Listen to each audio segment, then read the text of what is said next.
मेरी अलमीरा में सबसे ज़्यादा स्पेस घेरती है मेरी चूड़ियाँ।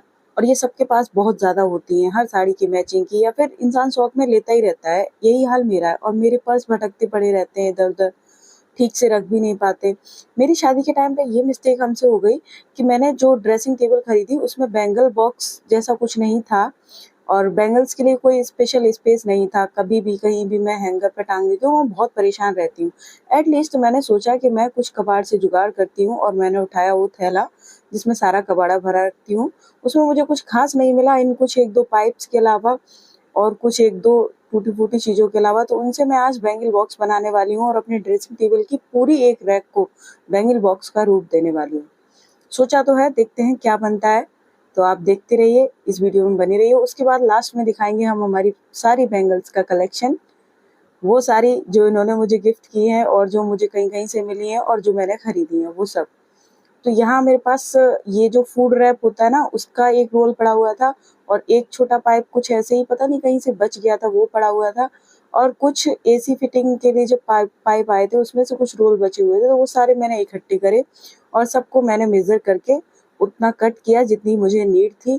और यहाँ मुझे होल्ड करने के लिए कुछ चीज़ चाहिए थी, तो ये वाला जो होल्डर है वो तो मेरे एक काँच का जग था, उसकी मुझे याद आ गई, मैंने ही गुस्से में फेंक दिया और वो टूट गया।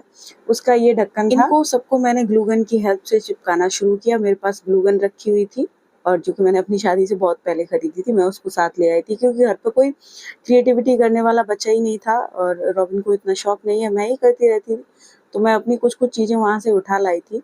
फिर मैंने देखा कि मुझे इसको भी कट करना था थोड़ा-सा ऊपर से, स्पेस बनाना था होल्ड करने के लिए। इसको काटना थोड़ा मुश्किल था, इसलिए मैंने ये जो टेप का सेलो टेप का जो बचा हुआ क्या कहते हैं उसको रोल था, उसको मैंने कट करने का सोचा, और फिर दिमाग में आया पागल लड़की, इसको तो पहले ही काटना चाहिए था। बट जो भी था, मैंने इसको बहुत केयरफुली चिपकाने के बाद काट लिया, और उसके बाद मैंने एक रोल को होल्ड करने की कोशिश की, और जब ये सक्सेसफुली हो गया तो मैं बहुत खुश हो गई। मैंने कहा अब तो मैं पूरी रैक में बहुत सारे होल्डर ऐसे बना लूँगी, और बहुत सारे रोल्स उस पे टाँग दूँगी, और मेरी सारी चूड़ियों का जुगाड़ हो जाएगा। ये देखिए बहुत अच्छे से बन गया था। अब मुझे ढूँढने थे इसी तरह के बहुत सारे होल्डर्स। तो बहुत ढूँढने के बाद मुझे कुछ ये इस तरह की डिब्बियाँ मिल गई थी जो रिंग्स वगैरह की है, या ज्वेलरी वगैरह जिसमें आती है सिल्वर की। पायल वगैरह मेरी रखी हुई थी कुछ एक में, तो मैं ये सारी चीज़ें एक जगह इकट्ठा करके रखती हूँ, ऐसे हर एक डिब्बी में नहीं रखती, क्योंकि इसमें बहुत बड़ा कन्फ्यूज़न होता है, और बहुत हर डिब्बी को सँभालना टेंशन। ये हर किसी के घर में मिल जाएँगी। और फिर मैंने इनको कट करना शुरू किया था। होल्ड करने के लिए पहले ही मैंने स्पेस बनाना शुरू कर दिया था, और ये एक बहुत कठिन काम था, क्योंकि मुझे लगा था कहीं ऐसा ना हो ये प्लास्टिक की डिब्बियाँ टूट ना जाएँ कट करने पर। बट ऐसा हुआ नहीं। कुछ एक को मैंने इसी तरह से कट कर लिया डायरेक्ट कटर से, और जो इनके कवर होते हैं उनको कटर से कट करना बहुत मुश्किल था, इसलिए मैंने गैस की हेल्प ली और चाकू गरम किया और उनको कट कर लिया। और इनके बीच के स्पेस को मेज़र करके जो रोल मेरे पास पड़े हुए थे उनको फिट करना शुरू कर दिया, जो कि इतने ही फिक्स हो जाएँ इसी में। ये करने के बाद मुझे डाउट था, जैसे कि शायद आपको हो रहा हो अभी देख के, कि क्या चूड़ियों का वेट ये होल्ड कर पाएँगी, तो मैंने इनमें सैंपल के तौर पे चूड़ियाँ टाँगनी शुरू कर दी। मोक्षी चूड़ियाँ तो इतनी ज़्यादा हो रखी थी, एक रोल में आ ही नहीं रही थी। तो फिर मैंने इनको, हालाँकि ये मोक्षी चूड़ियाँ हल्की थी, लेकिन उससे पहले मैंने चूड़े को हैंग किया हुआ था सैंपल के तौर पे।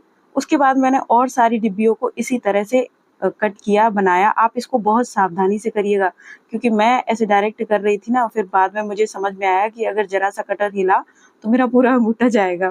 फिर मैं जो आपका जो होता है ना, रोलिंग बोर्ड कहते हैं जिसको, रोटी बेलने वाला, तो वो मैं पत्थर का उठा के लाई थी। उस पे रख के मैंने इसको बहुत केयरफुली कट किया, और ध्यान रखिएगा कहीं ये डिब्बी भी ना टूट जाए। हालाँकि इसकी जगह आप और भी कुछ यूज़ कर सकते हैं, लाइक जैसे सेलो टेप वगैरह के पुराने पड़े हुए रोल, बट इतना कौन चीज़ों को रखता है। यही एक ऐसी चीज़ है जिसको सब लोग रख देते हैं उठा के, खाली करने के बाद भी। तो ये बहुत सारी डिब्बियाँ मेरे पास पड़ी हुई थी।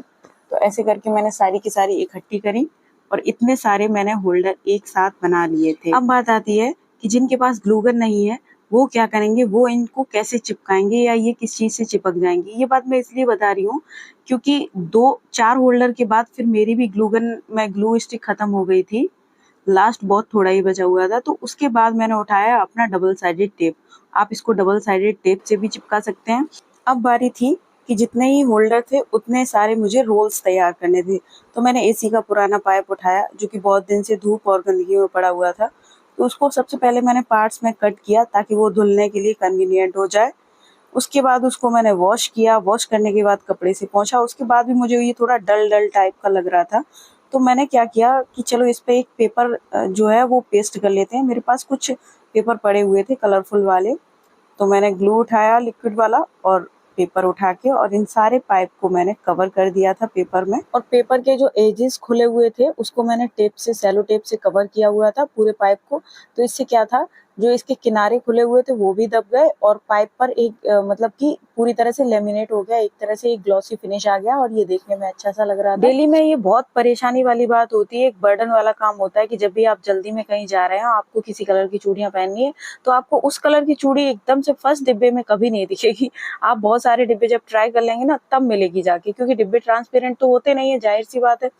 तो इस सब के लिए मैंने इसे किया था और ये इतना कन्वीनियंट हो गया था मेरे लिए, इतना इजी हो गया था, बहुत ज्यादा। आप देखिएगा तो या तो आप ड्रेसिंग टेबल ऐसी खरीदिए जिसमें चूड़ियों के लिए स्पेसिफिक स्टोरेज दिया हो, अदरवाइज मेरी तरह लगे रहिए। बाकी का काम मैंने नहाने के बाद किया। इस तरह से सारे रोल रेडी कर लिए थे और जब मैंने इनको होल्ड किया, सच में देख के इतना अच्छा लगा कि ये देखो मैंने सक्सेसफुली इसको बना लिया था। और अब मैं इस पे सारी चूड़ियों को होल्ड करके दिखाऊंगी आपको। और ये वाला ना मैंने कुछ मेजर करके नहीं बनाया था, ऐसे बस मेरे दिमाग में ख्याल आया कि ऐसे ही तो बना हुआ है ना मेरी अलमीरा में, तो मैं कुछ ऐसे कर सकती हूँ जुगाड़। तो मैंने बस कबाड़ से जुगाड़ लगा लिया। आप चाहें तो मेज़र करके बनाएं, क्योंकि यहाँ पे जो मैंने तीनों रोल लगाए हैं ना उनमें बहुत कम स्पेस बचा हुआ है।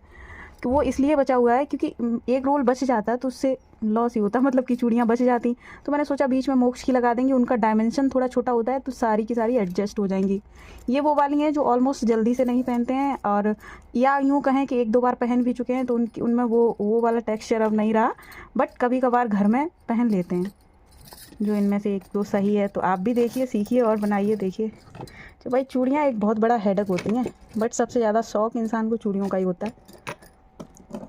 तो देखिए ऑर्गेनाइज़र ऐसे आप भी बनाइए। अगर आपकी ड्रेसिंग में ना हो, पहले तो मैं कहूँगी कि आप जब भी खरीदिए तो देख के खरीदिए जिसमें लंबा चौड़ा स्पेस सिर्फ चूड़ियों के लिए ही हो।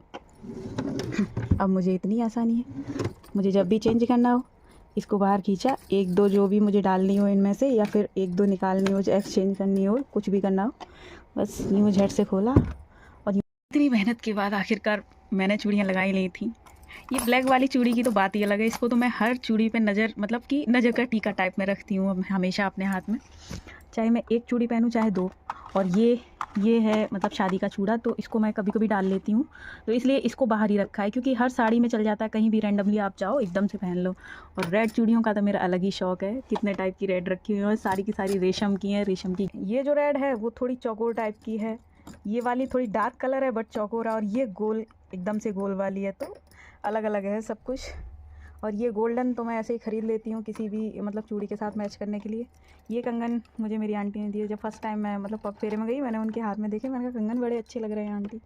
उन्होंने उतारे चारों और मुझे दे दिए। और मोक्ष की चूड़ियाँ तो पूरी एक रोल में बनी नहीं रही थी, इनको दो रोल में रखा। और ये कुछ ऐसी वाली भी हैं, इसमें थोड़ी रिटायर्स भी हैं जैसे पहनी हुई है। और ये ग्रीन का भी मुझे बहुत शौक़ है, ग्रीन चूड़ियों का। ग्रीन और रेड मेरे पास बहुत बहुत मिलेगी, मतलब ग्रीन के कई सारे शेड्स और बहुत सारा कलेक्शन। और ये रानी पिंक तो मैं हर एक में मिक्स करके पहन लेती हूँ, ये बहुत प्यारी लगती है रानी पिंक मुझे, किसी भी टाइप के उसमें आउटफिट में ये चल जाती है। और ये मेरी एक फ्रेंड ने मुझे दी हुई थी, जो उसने बैंगल बॉक्स मुझे दिया था उसमें भर के दी थी, पूरा फुल हो रखा था ऐसे। और ये ग्रीन, मतलब ये ग्रीन वाले सारे शेड्स मैं राखी पर ही, राखी के टाइम पर ख़रीदती हूँ, पहनती हूँ, फिर रख देती हूँ। अब क्या था, इतनी चूड़ियाँ इसमें रखने के बाद मेरी जो सेफ है ना एकदम से खाली खाली सी हो गई थी। अब ये मेरे ये जो बेचारे मेरे पर्स जो पड़े हुए ना उल्टे सीधे, उनका स्पेस मुझे मिल गया था। इन डिब्बों में कुछ ना मेरे कलीरे वगैरह रखे हुए थे, और शादी का कुछ जैसे इन दोनों में उनकी वॉचेज़ रखी हुई थी। और इसमें जो है वो मेरी शादी की हल्दी वाली चूड़ियाँ मैंने रख रखी हैं, क्योंकि वो मैं जल्दी से नहीं पहनती हल्दी वाली, तो उसको मैं ऐसे करवा चौथ पे या मेरी कोई पूजा वूजा मैं करूँ कुछ भी तो ही पहनती हूँ। और यहाँ मैंने लगा रखी थी वो वाली सारी चूड़ियाँ जिनको मैं ओकेजनली या किसी आउटफिट के साथ मैच करके मैंने ख़रीदा हुआ है। मुझे बहुत शौक़ है चूड़ियों का। आप देख पा रहे होंगे कितनी प्यारी प्यारी चूड़ियाँ हैं। इन चूड़ियों की तो अलग ही कहानी है भाई, इनको तो हम कभी, चाहिए कितनी मतलब इनकी शाइनिंग चली जाए या फिर थोड़ी सी वॉश होके थोड़ी सी पुरानी सी हो जाए या कुछ भी हो जाए, मैं इनको नहीं भूल सकती भाई। और ना इनको कभी भी निकाल सकती अपनी उसमें से, चूड़ियों के कलेक्शन में से। ये वाली चूड़ियाँ मुझे इन्होंने फर्स्ट टाइम मतलब ख़रीद के दी थी। ऐसे दी नहीं थी, मतलब कि ऑनलाइन मुझे भेजी हुई थी। जैसे मेरी शादी फिक्स हो गई थी उसके बाद फर्स्ट सावन में इन्होंने ये चूड़ियाँ मुझे भेजी हुई थी। तो ये रहा मेरा सारा कलेक्शन चूड़ियों का। तो ऐसे ही और मज़ेदार और इन्फॉर्मेटिव वीडियोज़ के लिए जुड़ गइए हमारे साथ एंड हमारे चैनल को सब्सक्राइब कीजिए। Thank you. Bye bye.